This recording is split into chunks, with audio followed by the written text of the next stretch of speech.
What were the best moves from this past NFL offseason? Let's count them down. Teams fortified their trenches, they signed good veterans at low cost, and they built great teams from the inside out. Whether it's via trade, a free agency signing, or addressing a position group with multiple players, teams vastly improved this offseason. But which moves were the best moves? Also, like last time, we're excluding draft picks, because you can't grade a draft until a few years down the line. Immediate draft grade videos are all fluff and age like milk all the time. So with all that, let's start the countdown. At number 10, the Vikings upgrading their offensive line. The Vikings' number one goal in this past offseason was to build a good system around JJ McCarthy. Even if he's a game manager, that's all this offense needs. They bolstered their offensive line by getting not one, but two good players from the Indianapolis Colts. They signed Ryan Kelly, a longtime Colts center, to replace Garrett Bradbury. And to replace Dalton Risner, GM Kwesi Adofo-Mensah asked, "Would you like fries with that?"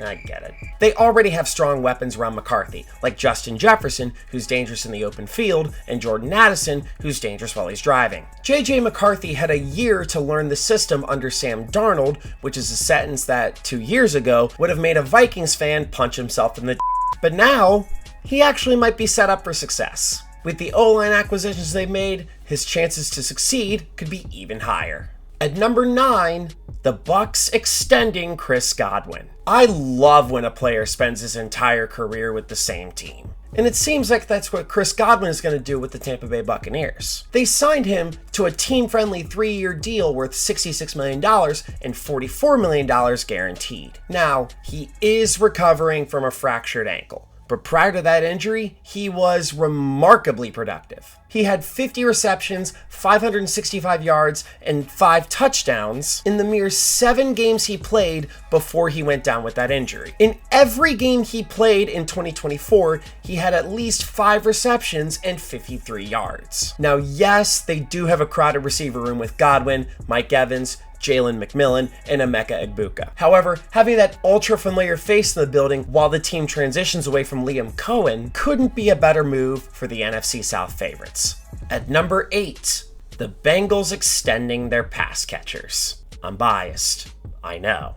And I also know that the Bengals have had a tough offseason, and I will chronicle that in a later video because they feuded with everybody. Their defensive ends, the media, the city. And in many ways, it has been a disaster, but it took them long enough to finally extend a few of their best players. They led off with Mike Gesicki, who they quickly gave a 3-year deal, and then the waiting game happened. For the longest week and a half of my life, people asked, when are T and Jamar gonna sign? I'm like, dude, I don't know. I just help run a Bengals Facebook group. I have the same sources you do. But just a short time later, it became so. Jamar Chase and T. Higgins, who are easily one of the best receiver duos in the league, were simultaneously signed to 4-year deals in the 9-figure range. Jamar Chase became the highest paid non-quarterback in the NFL, while T. Higgins was retained to ensure Jamar has his counterpart, and Bengals Twitter has T's mom on hand to roast fat incels on demand. The Bengals may have the greatest offense the league has ever seen, and may very well have a sub-500 record to show for it. At number 7,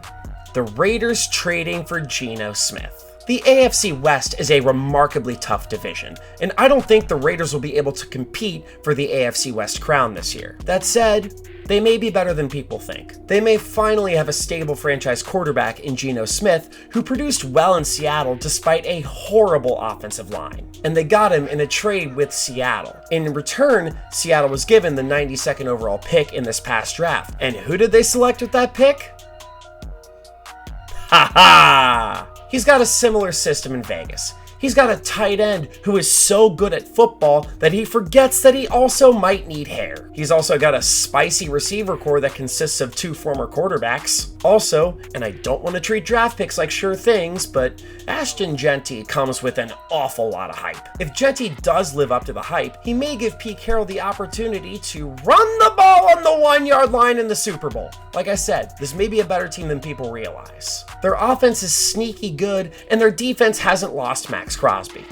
Actually, they extended him. The fact that they actually have a decent, stable franchise quarterback now will allow them to stay competitive this year. At number 6, The Broncos signing 2 49ers on defense. The Broncos got busy this offseason. They realized they have a legit franchise quarterback in Bo Nix who can maximize the talent around him. In addition, they also have a great offensive line and one of the better defenses in the NFL. Perhaps the best free agent acquisitions they made were getting 2 defensive players from the 49ers at a solid price in Talanoa Hufanga and Dre Greenlaw. Hufanga was a first-team All-Pro just a few seasons ago, and he's only 25 years old. He was signed to a 3-year, $45 million deal with $20 million guaranteed. And putting him in a secondary with the Defensive Player of the Year from last year in Pat Surtain was a great move on the Broncos' part. They didn't stop there. They continued to add Dre Greenlaw, who was out most of last year with an Achilles injury, but was remarkably productive in 2022 and 23. And as a result, the Broncos signed him to a 3-year, $35 million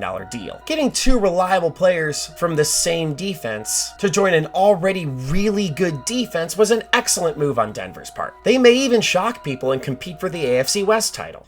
Hi, subscribe to the channel. I'd love to have you around this season. I've got plenty of content forthcoming, Bengals stuff, NFL previews, bold predictions, and most importantly, I read your letters. If you want to come see me in person, I'll be at Go Bananas Comedy Club in Cincinnati, Ohio from September 11th through September 13th. Plugs aside, back to the video.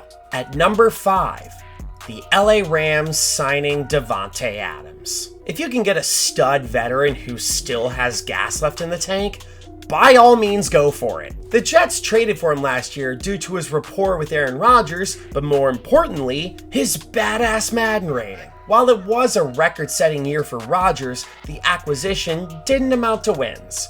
Adams was productive at times, but he was let out of his misery shortly after the offseason began.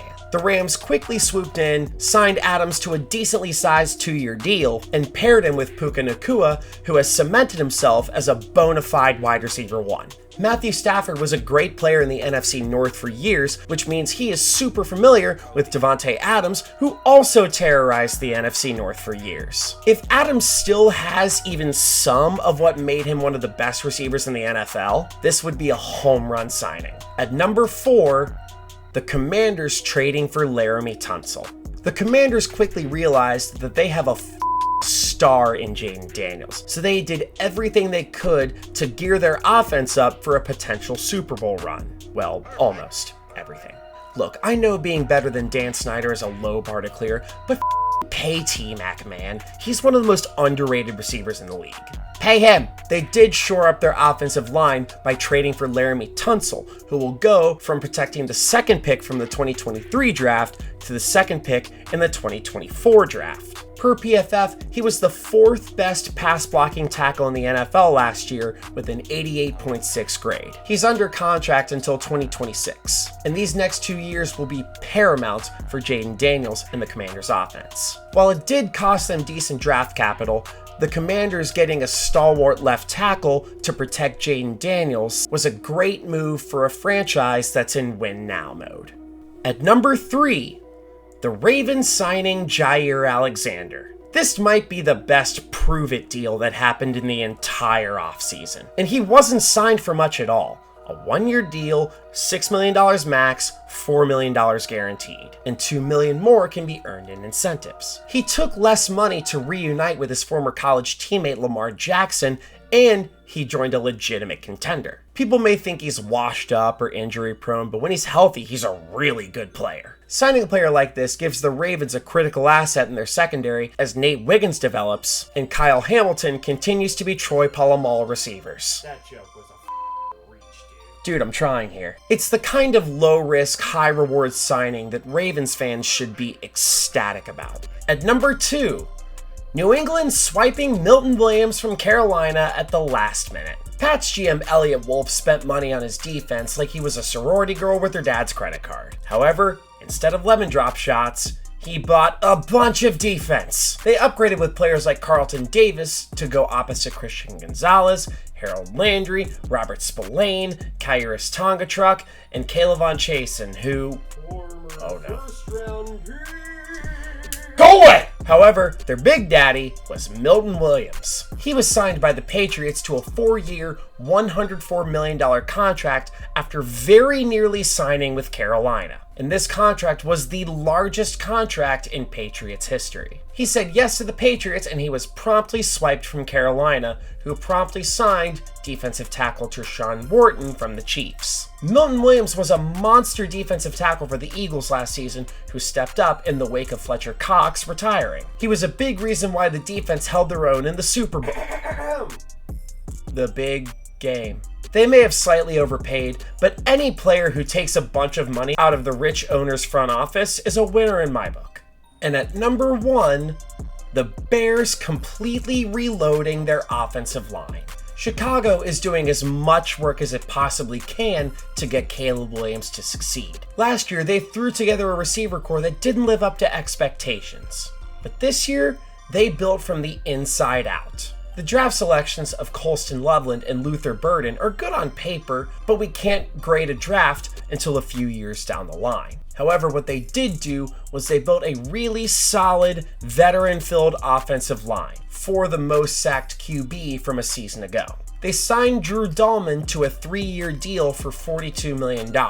And he was one of the highest graded centers in the entire league last season. In terms of guards, they traded for Jonah Jackson and Joe Tooney merely days before free agency started. Pairing those dudes with the solid tackle duo of Braxton Jones, who's on the left side, and Darnell Wright, who's on the, right side, will give Ben Johnson and Caleb Williams as much protection as possible to implement their new system. Thank you guys so much for tuning in. Which transactions did I miss? Do you disagree with any of these? Sound off in the comments below. If you haven't already, give this video a super sexy thumbs up, subscribe to the channel, and stay tuned for more sports content that you didn't ask for.